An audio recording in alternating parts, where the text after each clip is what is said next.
Well, the present state of our relations is the fruit of many years of hard work by many people. And it's true that we have reached this agreement about a resident papal representative without diplomatic relations. We'd had another agreement about a non-resident. The nuncio in Singapore had been doing that for a number of years. And this had obviously, with the frequency of contacts and them sending groups of officials here to discuss matters of common interest, this has built up a certain degree of understanding and confidence. And also one particular thing, I think, which is more to do with the local church, is that during the COVID crisis, the church stepped up to the challenge that there were many vulnerable sectors in Vietnamese society who were unable to cope with the pandemic, and the church helped. The church visited the sick, and people were very courageous about going into hospitals, both clergy and laity, and also providing humanitarian assistance. This made a big impression on the government. I think they were quite surprised. I think perhaps in the past, they were used to having more tense relations with the church, whereas they now see that this can be a win-win situation for everybody, that they can work together, and ultimately with the same goal of helping the people in the country. Yes, it did. I think they saw that having somebody representing the Holy Father in the country would help us to improve our relations, would help cooperation, and would help us also, we have to be honest, to deal with difficulties and problems, some of the things which the authorities may not appreciate about the church, so that at least they have someone to go to and to talk about it. We won't be able to. Also, we have to work on their understanding of the appropriate autonomy that local bishops have from the Holy See. It's not a structure like a political party or a government. It's very different. So there's a lot to be learnt on both sides. Well, you have to remember that Jordan and Egypt are the two countries that have historical agreements with Israel. And what has gone on in Gaza, what is going on in Gaza in these days as we speak, has really been a bit of an earthquake to those relations with Israel. There's no doubt about that. But the relations between the Hashemite Kingdom and the Holy See go back quite a long way, and they have been consecrated in diplomatic relations, as you say, for 30-odd years. But the relations, particularly between the monarchs and the popes, have always been very good. In particular, the relationship between King Abdullah and Pope Francis is excellent. It's very friendly. It's very cordial and spontaneous. You will have noticed that the king was here the other day to see the Pope, and that is important to him. You can tell. And as you know, you see, he's a practicing Muslim. He's a devout man.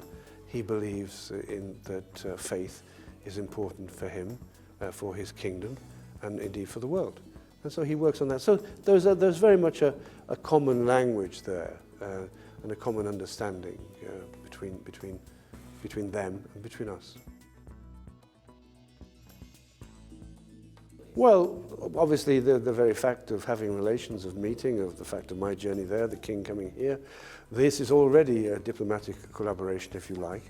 But there is a lot of very practical work going on, particularly by Caritas. When I was there, I visited one of the centers where Caritas is collaborating with the Hashemite charities, and they are sending humanitarian aid into Gaza. And that's working extremely well at this time.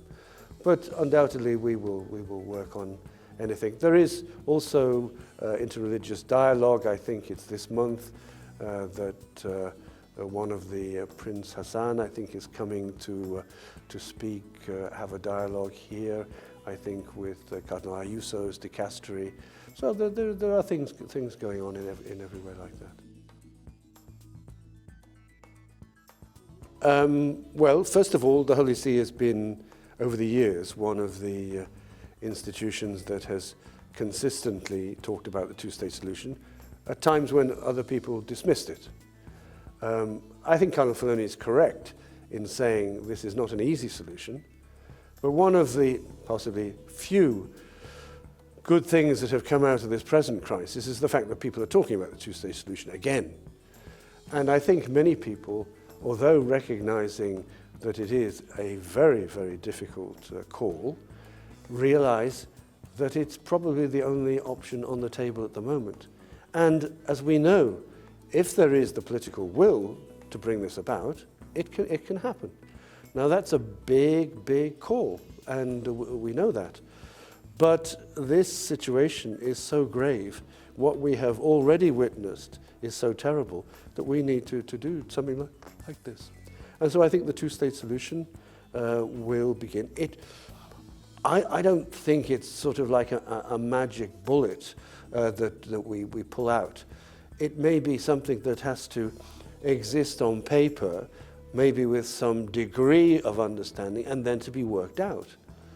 As for example, if within this two-state solution, in our version of it, if you like, we don't go as far as to deciding what is Jerusalem going to be the capital of Israel, the capital of Palestine. We say that Israel is the spiritual home of the three Abrahamic monotheistic religions, and therefore it deserves an international status guaranteed by the UN and the international community.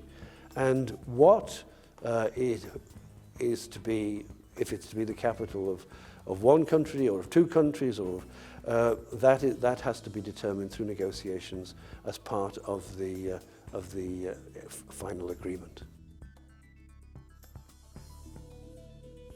The position of the Holy See is quite clear, and the Holy Father has expressed this on numerous occasions, that the Holy See does not wish and will actively work to avoid any escalation of this war.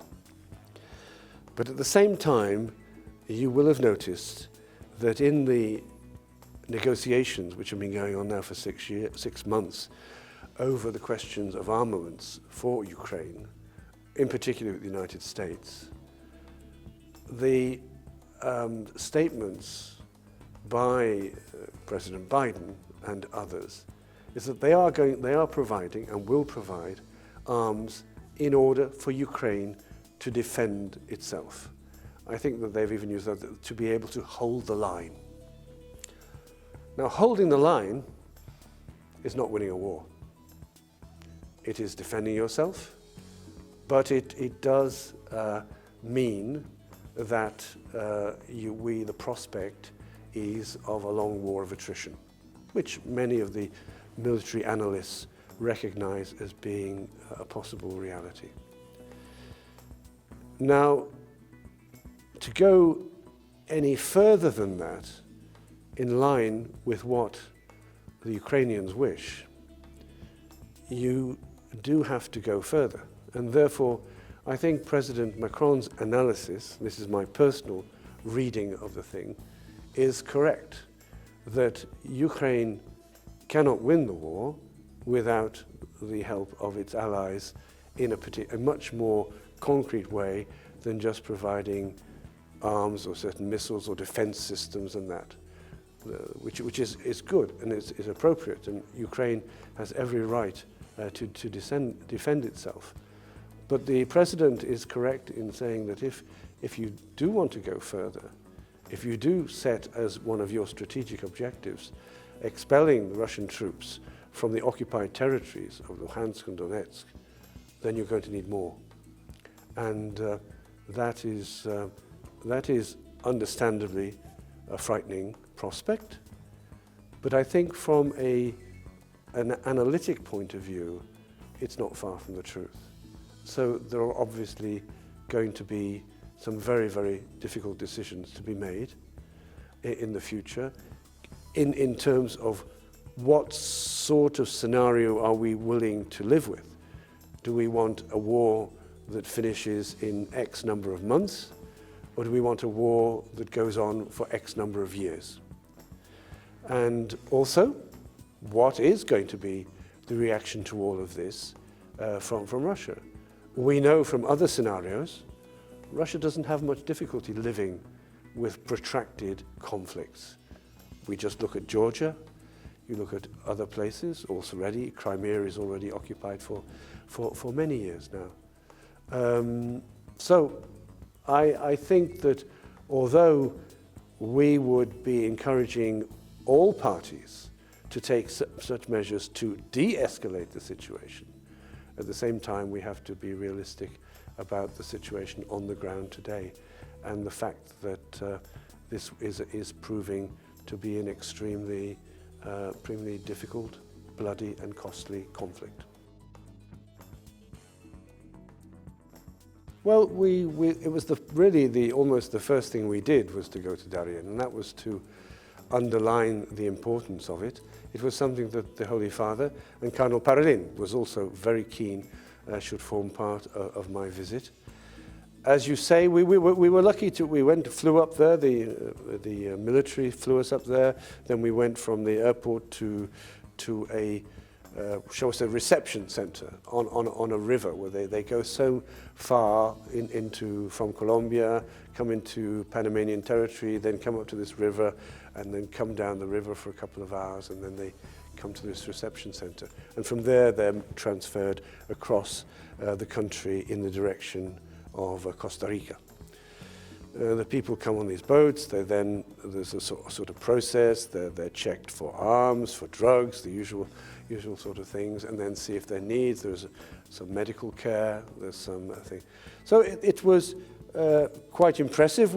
I think my impression was that the Panamanian authorities were doing what they can in a very difficult situation to try and help these people. At the same time, they are very keen that these people do not remain on Panamanian territory. So there is these buses taking people away. But the church is helping, the local church is helping as much as it can in this apostolic vicariate, which has very few resources for its ordinary mission, apart from helping these migrants and that. But the Darien is a very dangerous place. There is a sign there at the side of the reception center saying, "The Darien is not a road, it's a jungle." And that's the stark thing, because people, maybe they underestimate the risk, they underestimate the danger. It's like people coming from sub-Saharan Africa who want to cross to Europe and move up to the north. They get this idea that the Mediterranean is a little river which you wade across to get to Italy or to Spain. No, the Darien is a dangerous place, and people are moving whole families down there, little children. And there's a lot of illness, there's a lot of disease, there's a lot of exploitation, and there is also a great deal of abuse. And we know this from the testimonies that are being gathered there at the reception center. So it's a pretty drastic thing. Also, the numbers are pretty horrific. I think this year there was something like, so far, like 500,000 people or something going, whereas that would be more than double what went through last year. And we don't know all the truth. We don't know how many people really die there, because I think they know what people are having to pay to get the traffickers to take them through, etc. But it's a pretty grim place, a grim reality.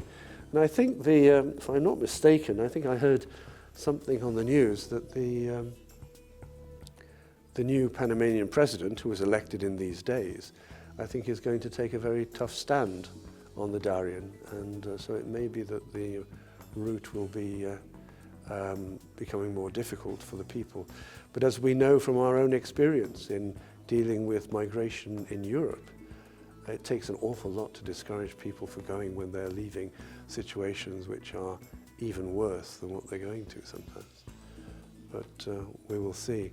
But certainly it's something that is high on the list. We're very glad that there has been a meeting of the Dicastery for Integral Human Development arranged with bishops along the border areas, and there's a lot of cooperation between Colombian bishops and the Panamanians, and I think involving also the United States, which of course is where people go. But the journeys that these people are making are just absolutely incredible, you know, to get this goal, and not just once, but you know, you've got people who are doing it 3 times, and then they get blocked down in Mexico and sent back home and that.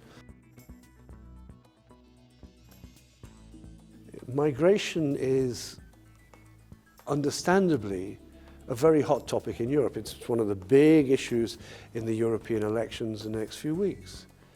But it's not just an argument, it is a human reality that we have to live with, which is not going to go away. In fact, I would ask the question, has there ever been a period in human history when there hasn't been migration of some kinds? If you go back to 18th, 19th century Latin America, we Europeans were rolling out of Italy and France and Spain and Switzerland and Ireland to go down and seek a better life in Latin America. Now they're coming up to the north for a better life. The Africans are coming north for a better life here. You know, one of the things that was very interesting in the Darien was that obviously people are coming from Venezuela, some people are coming from Haiti, which is of course a crisis, but people are coming from China to there, going north as well. No, well, I was quite surprised. I did know about it before I went there because we'd picked that up. But the migration now through Central America is really something on a mega scale by any means. And it's a huge challenge to governments. Okay, people are very critical of governments. The church is critical of governments sometimes for the way they deal with things. Not always the responses are humane or humanitarian, but it is an enormous challenge, you know, and you get a relatively small country like Panama with limited resources. You know, Panama, what is Panama? Panama is the canal. And that's what they're desperately, you know, trying to restructure their economy and make progress so they're not just dependent on the canal, because of course the canal has crises because of water and climate change and all these sort of things. But they you know, if they're going to, and I think they are, if they're making efforts to make life a little bit better for these people passing through the Darien, through their country, then, well, they're doing something. I really don't know the answer to that question, I don't think. I suspect it's not, though. I suspect it's more people, because, you know, China has its challenges as well at the moment. And although one has to say, you know, that so many people have come out of poverty in China in recent decades, there's still a lot of poverty there, a lot of, so we'll see. I don't know.